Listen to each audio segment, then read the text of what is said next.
Today we'll hopefully, if the time allows, we'll finish where we began last week.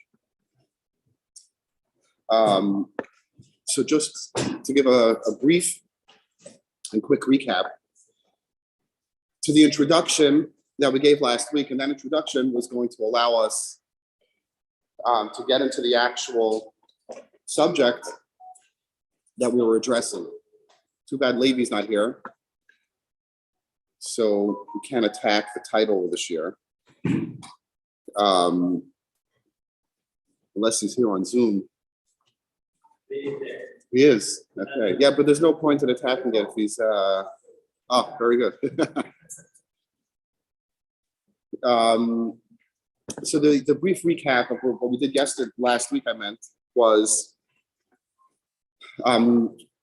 we gave ourselves hopefully an understanding that the Iker in Limud Achsidus is the Torah Shabal Peh aspect of it as opposed to the Torah Shabiksav. And the truth is that that's true really across the board for all of Torah, that the written word is not just subject to misinterpretation and to corruption, it's actually entirely meaningless and has no meaning whatsoever unless you have a Messiah of an oral tradition of a teacher that learned from his teacher, that learned from his teacher, etc., etc. And that's not just a convenience, and it's not just a convention, it's not just something that is there in order to help us understand the written word, it's adarabah. The written word is there to help us remember and to maintain some of the information that is contained within the Messiah. Now, in Chassidus, that is emphasized even more than in Nigla in a certain sense. Because unlike Nigla, where the references that are made in the Ksav part of Nigla, and even in the written part of Torah Ksav of Nigla, meaning the Gemara, Mishnah, etc.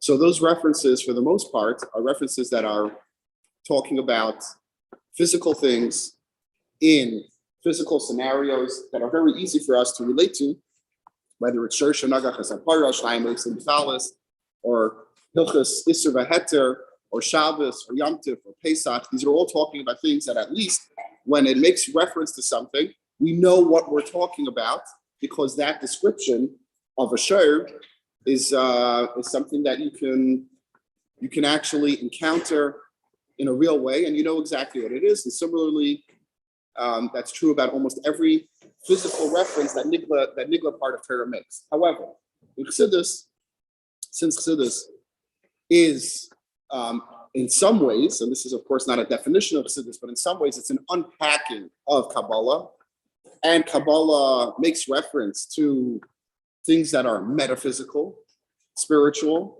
but the only way that Kabbalah has the ability to do that is by using language that can very easily be misconstrued and misunderstood, misinterpreted as a reference to physical things. So without an actual Messiah, where there's a Rav that's teaching the Talmud, the nuances, the gefühl, the meaning behind what these references are, we end up in a place where we think that the written word is giving us some idea of like some physical thing, but it's obviously the opposite. And we gave one other hakdama about phrases as they are in Chassidus versus just terms. A phrase, meaning sometimes a phrase is a combination of several words, and those words coming together, they're the best way we have, the best tool we have to describe something. The example we gave last week was Bittul Hayesh versus Bittul Hayesh and Bittul Mitzias. But there are many examples. I think we even mentioned Bligvul. Bligvul is not actually describing something. It's just telling you what it's not. When you only have the tools of shlila, the tools of negation to be able to describe something, because there is no better way of describing it, since there isn't an actual term that refers to that thing. So the best we can do is use a phrase to describe it. And that phrase must be read as a phrase, meaning as one long phrase, not necessarily as words that are broken down. And that's everything that we did last week. Whoever was here knows what I'm talking about. If you weren't, okay. Ready to move on? Okay. So we said we're going to take certain phrases that we find in Chassidus and in Tanya and in other places, and we'll take the opportunity to try to unpack them, to define them, and to see their relevance to the general picture. The reason why this was something that we were going to talk about last week was because last week came right before Yitzhak Kislev, and I thought it was an appropriate time to spend some time to try to understand and appreciate some of the depth behind certain chidushim of Chassidus in particular. Now it's maybe over Azmana Batal Karbane in regards to like that particular value, but still, it's still worthwhile. It's still something that's worth focusing on. So the first thing that we spoke about last time was Tzimtzum Shalei Kpshuto. We read a phrase in Tanya, which is in the second half of Perek Zayin of Shar HaYichud V'Hamuna, and we'll take some more time now to unpack that a little bit, and then take it from there back to say the Ashdalshalos to the phrase. The other phrase that we said we're going to talk about is Yurida Me'or Panav Yisbarich, and the third phrase was Oyer Hakalo Bahamar, and we'll see why these are all connected and why these are all relevant. So first, just the general reka, the general backdrop of not the details of the machlokes and the kubalim and the way this machlokes and the kubalim carried itself out and was manifested in the machlokes with Sidim and Misnagdim. The details of that machlokes are really the topic and the subject of an entirely different share, and maybe that'll be something that'll be paid attention to one day. I think it's really important.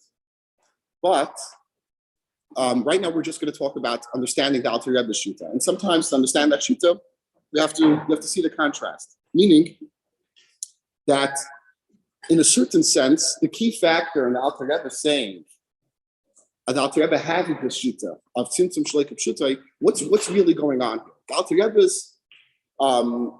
is arguing and taking a certain side in an understanding of the Kabbalah of the Arizal.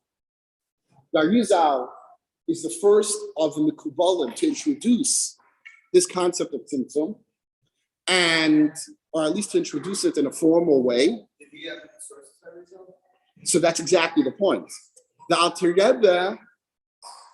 Rebbe obviously had a Messiah from his Rebbe to his Rebbe to his Rebbe to his Rebbe, going all the way back to the Arizal, which gave him an understanding of what the term Tzimtzum means in the context of Kisvei Arizal.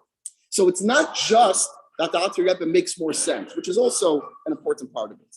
And it's not just that the Alter Rebbe's Shita, hold on one second, that the Alter Rebbe Shita, that it explains certain things that the other Shitas don't explain. It's that the Alter Rebbe is saying, my teachers, who's his teacher? The Maggid HaMizrich, whose teacher, the Baal Shem Tov, they all taught each other that this is what the Kisvei Arizal mean when the Kisvei Arizal talk about Tzimtzum, that it means Shalei Kpshuto. Rabbi Levit, you want to say something? Yeah. Yeah.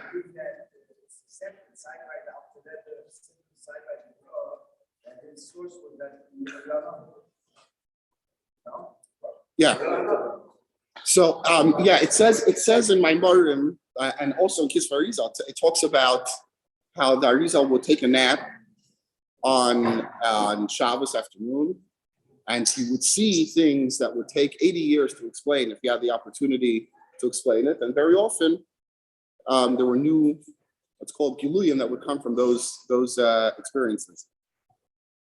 Okay, so I just wanted to put in that piece. Now let's go into the definition of the actual, but in order to understand the definition, we have to know what this is coming to address.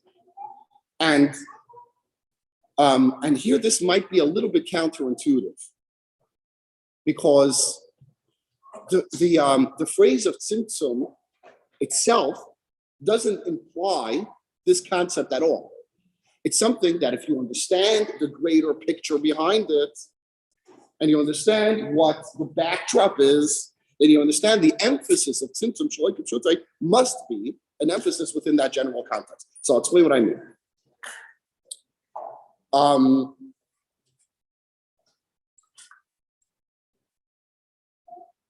If we were to take Tzimtzum on its face value and just compare and contrast Tzimtzum Kipshuti and Tzimtzum Shalai Kipshuti to each other, so here's the general maskana that we have. Tzimtzum Kipshuti says that Nivra and Bayre are opposites. Creator and creation are opposites. Creator and creation are opposites for many reasons, not least amongst them because creation is evil and creator is evil and creation is mukbal. Does that make sense? Okay. And therefore, in the space that creator exists, there's no room for creation. There's simply no space for it. So the only way that creation can be introduced is if you make space. And making space means, in this context, that you must get the creator out of the way. Tzimtzum Kipshuta is going to say that in order to make space for the creator, for the creation in order to make space for the creation, you have to get the creator out of the way. And therefore, there's a certain space where the creator is actually absent. He's not there. Why? Because that's the only way there can be space for creation. However, Tzimtzum Shalai Kipshuti makes no such claim. And not just that it doesn't make such a claim, it's really predicated on something a lot deeper, that before we even get to this concept of Tzimtzum, we must understand that. And he said, and that's something that you don't actually see these oisias in the Maimarim. The only place that you can get these oisias from is if you learn from a Rav, from that Messiah. And it's not like we are committed or married to these oisias, to this language. Whatever language works, but I'm just going to use a certain toolbox of language. And hopefully that will be something that will help us appreciate this more. Chassidus makes a distinction, again, not using these words. Chassidus makes a distinction between the following. Between a nivra and a nivchar. What is the simple translation in terms of just in colloquial English between a nivra and a nivchar? What's a nivra and what's a nivchar? What's the difference between them? So I can't hear you. Okay, very good. So what's the similarity? Now, similarity is assuming that you have some translation in mind, which shows how they have no connection to each other whatsoever, that you can't even imagine that there's something in common, correct? Huh?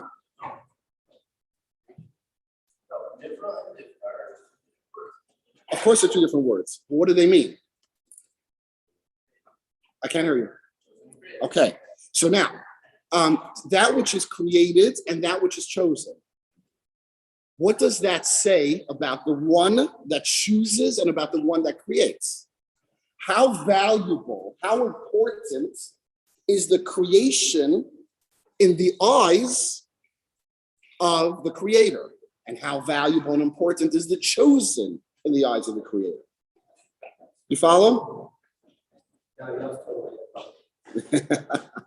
One more time. Who created the chosen? The difference is the difference is all the creation is general, even not yeah. Chosen is the place soil. Okay, so that's what that's what it's referring to. Fair enough.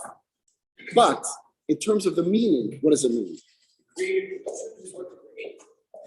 No, created everything. I'm still choosing from the creator. Created chose the Jewish people to be these. I'm not arguing. So in other words, when we're talking about two different, like you can talk about a table versus a yid, right? The table is a nivra, the yid is a nivchar. But what is that saying as far as the creator is concerned, as far as the Eibishter is concerned? Which one is more important, the nivra or the nivchar? The nivchar, obviously, because that's what the term nivchar implies. Nivchar means that I have an unconditional commitment to this entity. That this entity is more important than anything. And how do you know it's more important? Because I decided it's more important. That's what Bechira means, just by virtue of using that term. Nivra, on the other hand, means that it's only as important as the context or the means to the end in which it finds itself. You follow? Yeah? Okay. In other words, so let's try to put it this way. But this goes against food as a creation, and it's only important for it to feed all the other more higher treasures.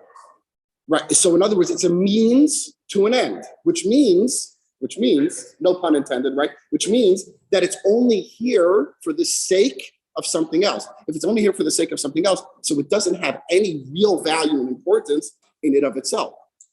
In fact, you might say that, and not just you might say, you have to say that in the eyes of the Creator, not only is the creation unimportant, the creation insignificant, doesn't care about it whatsoever. In fact, from his perspective, it's completely nothing. It's a nothingness that allows us to understand that when it says in the pasuk,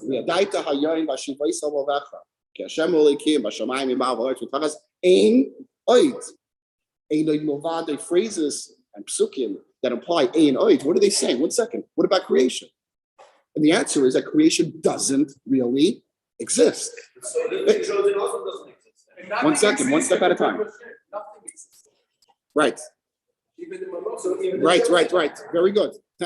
Beautiful, right? So because there's nothing other than Hashem, then not only is there nothing, even creation is nothing. Hashem. In fact, specifically, creation is nothing. There are different ways of understanding the nothingness of creation, because there are some places where we talk about bittul. There are other places where we talk about it even within bittul itself. There's das elyon, there's das tapton, there's bittul yesh, bittul mitzias. But one thing we know for sure is that one thing that they all have in common is that as far as the Creator is concerned, creation is zero, is nothing, means nothing to him. However, just a tiny bit. what's To have nothing. I don't understand Taivas that way. You have to explain that. No, yeah. We just said that the written word means nothing. It's obvious that if you have an infinite creator, everything that's finite is insignificant. Correct, but there's one exception. And that exception is not a nivra, rather a nivchar. What does a nivchar mean?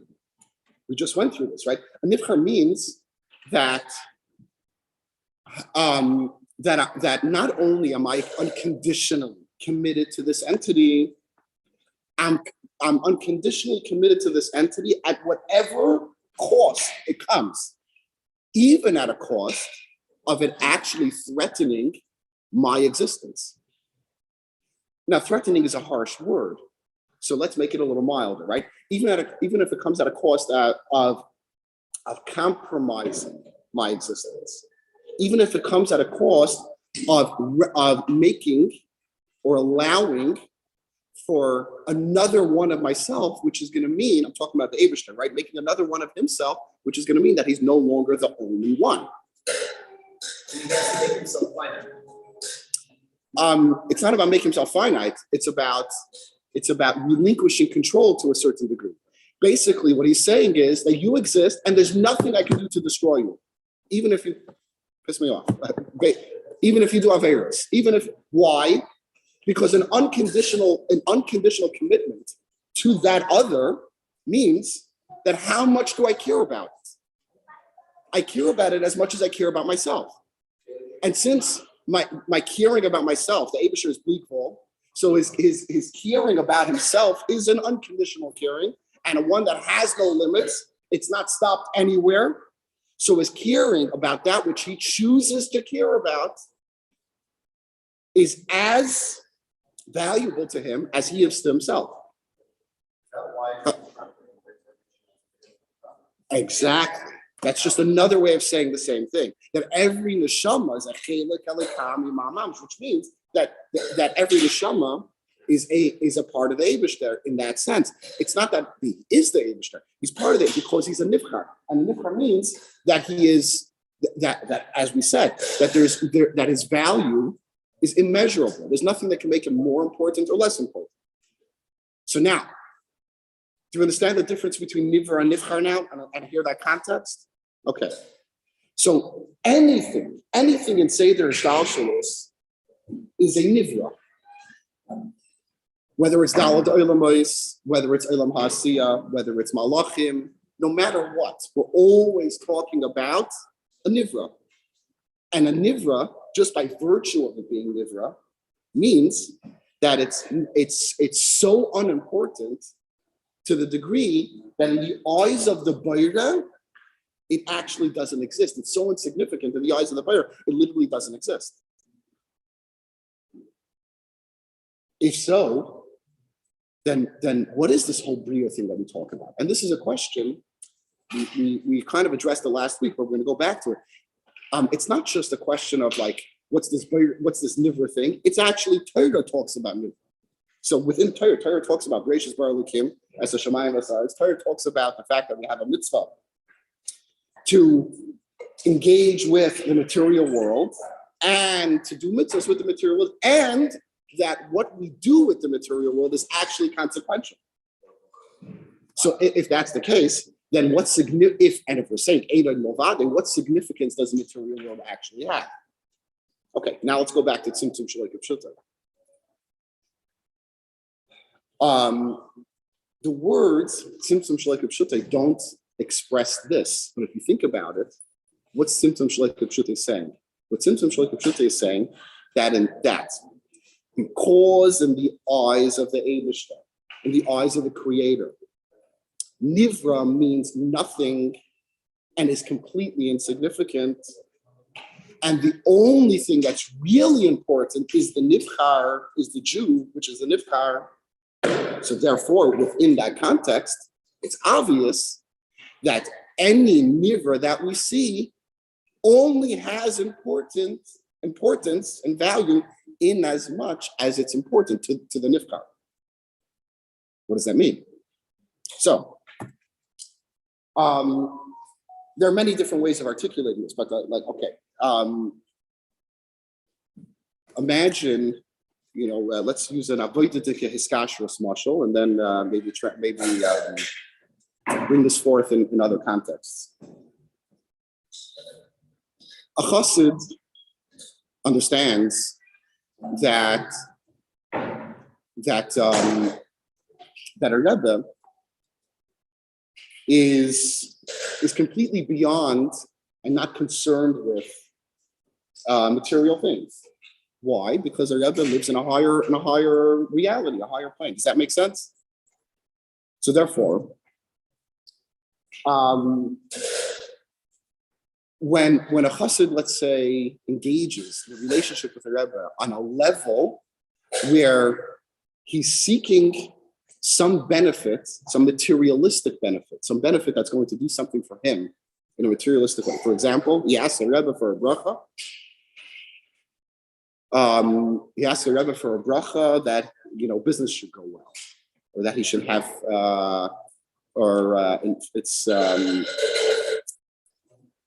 I have a friend. He's when I was a kid, like I don't know, probably in first grade or so. So, Chav Zayin was when I was in second grade. So, like in first grade, we got our first pre-1A, used to call it in New York. I know what they call it, kindergarten, right? So we got our first siddur, and the whole class went by the Rebbe for dollars with our new siddur. And very often, you would have like a little opportunity to say something to the Rebbe, a birthday, a bracha, something. And if you look at videos of children going by the Rebbe in this context, you'll see that many kids they express themselves to the Rebbe. They say something. Very often it's a bracha, like a bracha to the Rebbe. The Rebbe's a zayin gesund or something like that. Have you ever seen videos like this? You know what I'm talking about? Okay. So this particular child, he asked the Rebbe for a bracha that he should have a lot of candy. Now, it's easy for us to laugh. It's a true story. In fact, the he didn't ask the Rebbe going by the Rebbe at this time. He wrote a letter, and if I reveal like more details, then you might figure out who it is. So I'm going to keep some of these details, but in a shura to his wedding, which was like 12 or 13 years ago, and in this Rebbe, in this letter where he asked this bracha, so he actually got an answer from the Rebbe, and I don't remember what the answer is, but the shura by his wedding had this answer. I don't remember what the answer was. So he asked Rebbe bracha for a lot of candy. Now, why am I mentioning this? Because that's just, of course, a very juvenile version of something that we do all the time. And definitely we did in that context. In other words, so his candy is, he's an honest kid. And as an honest child, he knows that candy tastes good and it makes him feel good, at least temporarily.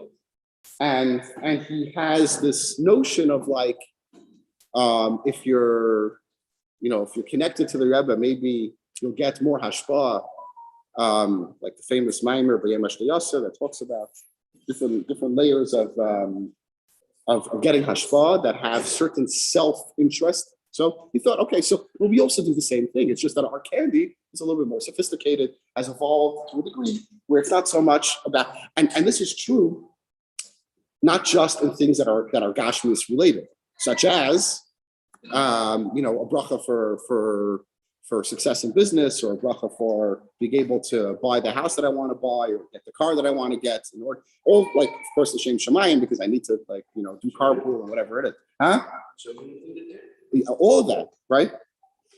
But then there's even a more ruchnistic and nuanced and edel shaloi l'shma, where even asking, this is already a charbring enough for now, but even asking for certain brachas and avodas Hashem, in aspects of avodas Hashem that are just serving me, because they're giving me a sense of satisfaction. They're not really an expression of my commitment to something greater than myself. So that's also just another form of more sophisticated and more refined candy. But we all understand that does the Rebbe really care about candy? In fact, or a nice car, or the house that you want to buy, or your business? That's not something that someone of that stature is actually concerned about. However, this is the big however, he cares about you. And being that he cares about you, for your sake, it's not that he cares about the business as much as he cares about your perspective. Really caring about someone else means that you care enough about them to really respect and appreciate the way they see things. And it means you care enough about them to dignify and to honor the things that they care about. I care about it because if I care about you, I care about what you care about. You follow? So it's not because I care about the business or the candy. It's because I care about what you care about. Why do I care about what you care about? Because I care about you. So even if what you care about is shlusim ba'avalim, is complete nonsense, and baba maisis and things that are like that I would normally mock, like why would I even care? Because if it was about caring about that mishigas, then taka, I wouldn't care about it. But if I really care about you, then I care about what you care about, and that's one of the greatest signs and indicators of really caring about another. Because if we care about the other, no, but I don't, who did I hear this from? I think that's Jacobson. I don't remember. He said, huh? Yeah. He's like, yeah, if I come to the person, I say, I love you, but I hate your kids. What kind of a reaction are you going to get, right? So I don't really love you. If I love you, then I don't just love you, I love what you care about, because I love about you enough on your terms to care about you. Okay. Is that clear? Okay. So Tzimtzum shaloi kepshuto, what does it mean?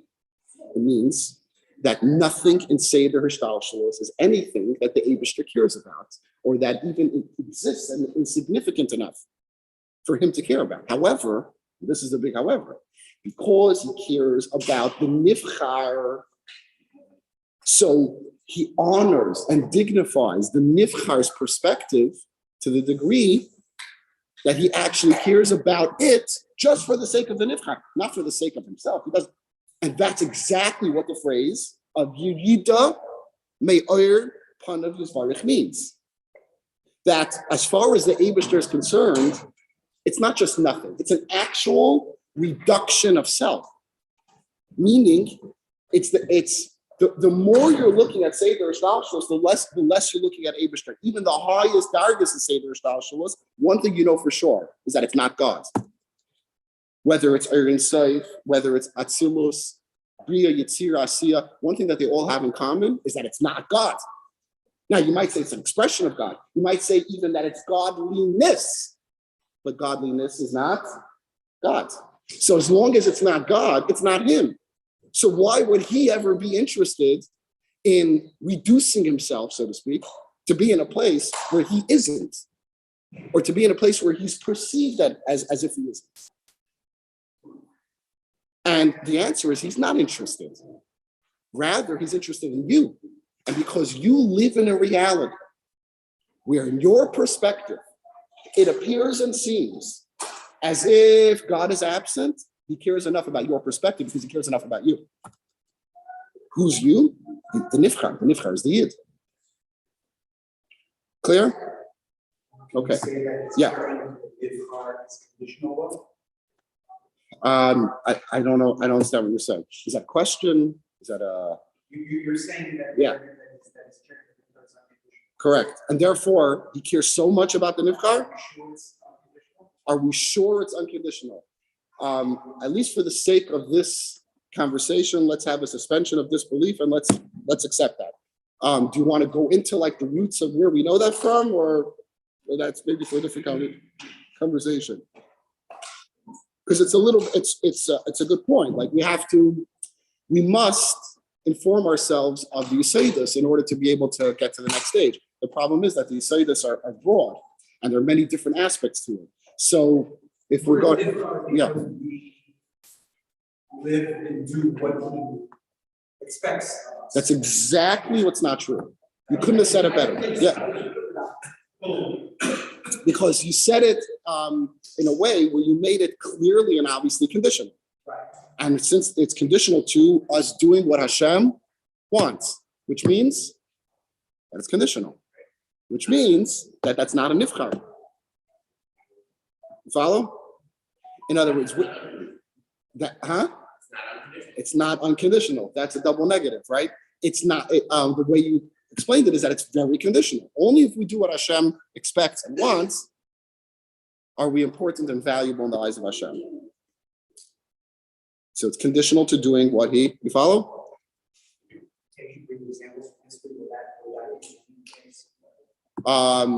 Maybe we'll have to examine those.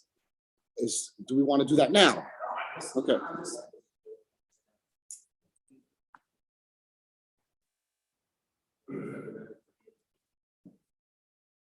So yeah. Okay. So now going back to Tzimtzum Shalei Kpshuto as where we started from. So if we'll divide this into two pieces, and we'll say, first, what's the message of Tzimtzum Shalei Kpshuto? Now we have that clear. The message of Tzimtzum Shalei Kpshuto is that the Eibishter is saying is that I don't care about anything other than you. And therefore, since I don't care about anything other than you, nothing exists as far as I'm concerned other than you. But if nothing exists, then what's this whole Seder Ishtalshalos thing? Oh, that's because I care about your perspective and I care about the way you think. Even if you think like a baby, proverbially speaking, even if you think like a delusional child, doesn't matter. If I care enough about you, I care about your perspective. Okay. Now, what's the actual definition of Tzimtzum Shalei Kpshuto? And this is where we threw something out last week, and Rabbi Levitin made sure to correct me. Hopefully, he'll do that again, just in case Pasha Shalom. But hopefully stay in check. And hopefully the way I said it last week will make a lot more sense now. Because it won't just be a headline phrase, it'll actually make more sense. So we said Tzimtzum Kpshuto means that the Eibishter actually removed himself and created a space where he is absent. He's not there. And since he's not, okay, now that causes all kinds of problems. And that's why the Alter Rebbe took the position that Tzimtzum is kefשוטו because there is no such thing as a space where the Eibishter is absent. Okay. So what is the Tzimtzum kefשוטו? The way we said it last week is like this: that everything is God. There is no space where God is absent, meaning there's nothing that's not part of him. However, there's a part of him which doesn't look like him. Doesn't look like him. Now, not only does it not look like him to you and to me, even to him, it's a part of him that doesn't look like him. But despite the fact that it doesn't look like him, it's still 100% a part of him. So is there any space where God is not? No. Is there a space where God is in a way where it doesn't look like God? Yes. Where is that space? That space is within the perspective of the Nivchar.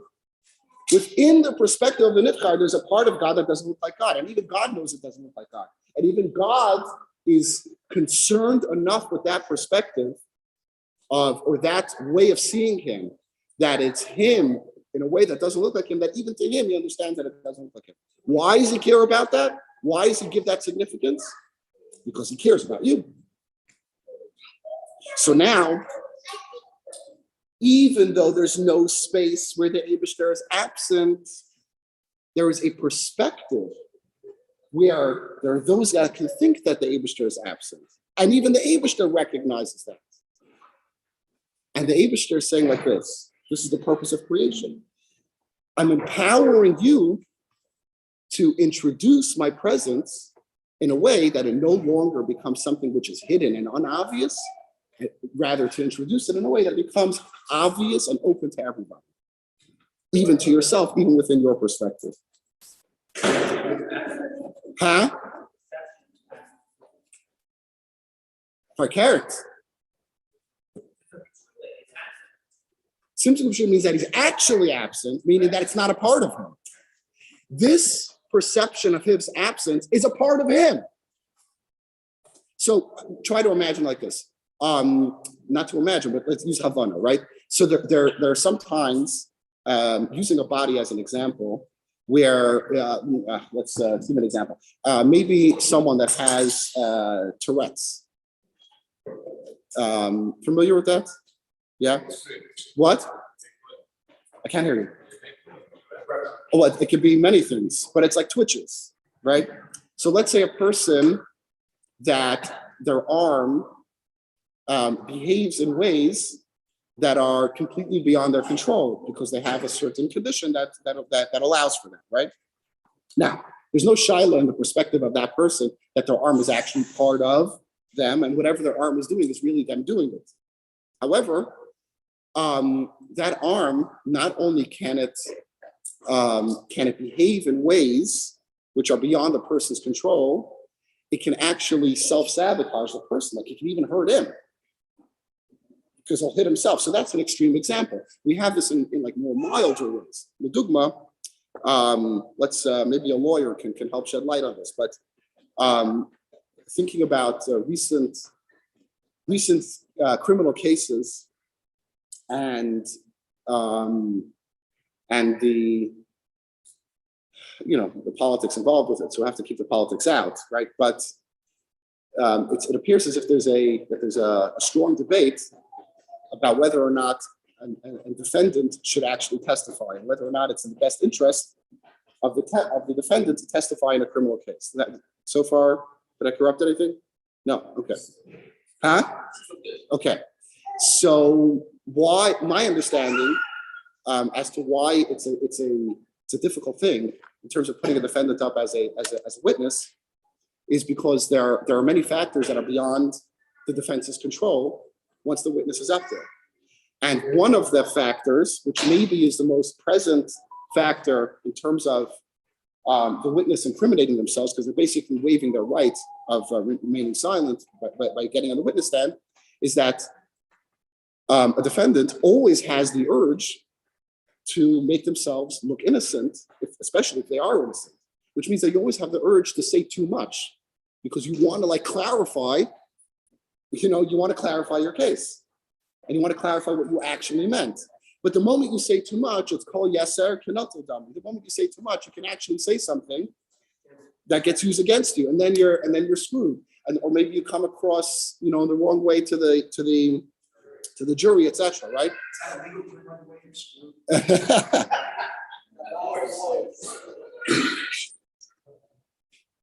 We have to ask the lawyer.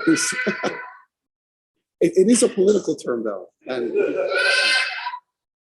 so what happens? The defendant himself could be in this position where his own words, they actually create a perception that it's like completely sabotaging him. It's actually going against him. Now, as far as the defendant is concerned, there's no question that his intent was to actually state his case and make himself innocent, or at least give that impression and that appearance to the jury.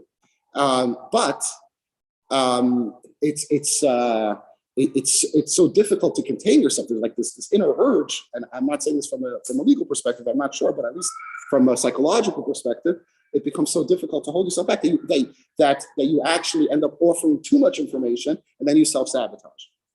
So, it's very, very risky. So using that as a muscle, where there can be a part of yourself, an actual expression of self, which that expression of self becomes the actual substance of that which is not you, which is denying you, which is denying your presence, denying your truth, denying everything that you stand for within that context. It's actually denying it, not strengthening it. And it's like an absurdity. Simpson kpשוטו is saying everything is part of the Eibishter. Even the parts of Eibishter that don't look like Eibishter, they're still part of Eibishter. And yes, the Eibishter knows that it's a part of it, it doesn't. Okay, so the Urak Kolabatzos, I think we're gonna have to wrap it up here. Huh?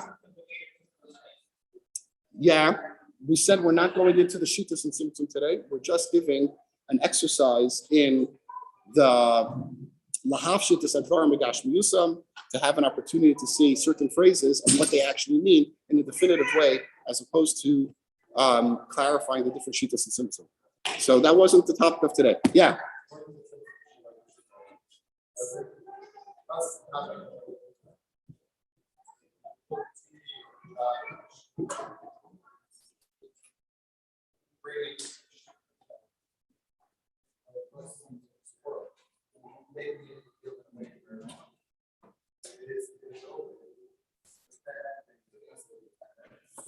Exactly. And that's exactly the point. No, because to what end are we given the task of introducing the Eibishter's presence, of making the part of God that doesn't look like God look like God? For what reason? Why are we given that task? Okay, that's a mistake. We can do a whole another thing on that, but I'm just going to say one part. It's not because he wants. It's because he doesn't want you to be alone. And as long as you're living in a place where the Eibishter is absent, he also himself doesn't want to be alone. It goes both ways. But as long as you're living in a space where God is not present, even in your perception, you don't realize he's in your house, but he's not there. So you're alone. So he's saying, here's an opportunity to not be alone. Yeah, for sure. Okay. Keeping him company, that's what it's all about. That's exactly what it's all about. And he's keeping us company.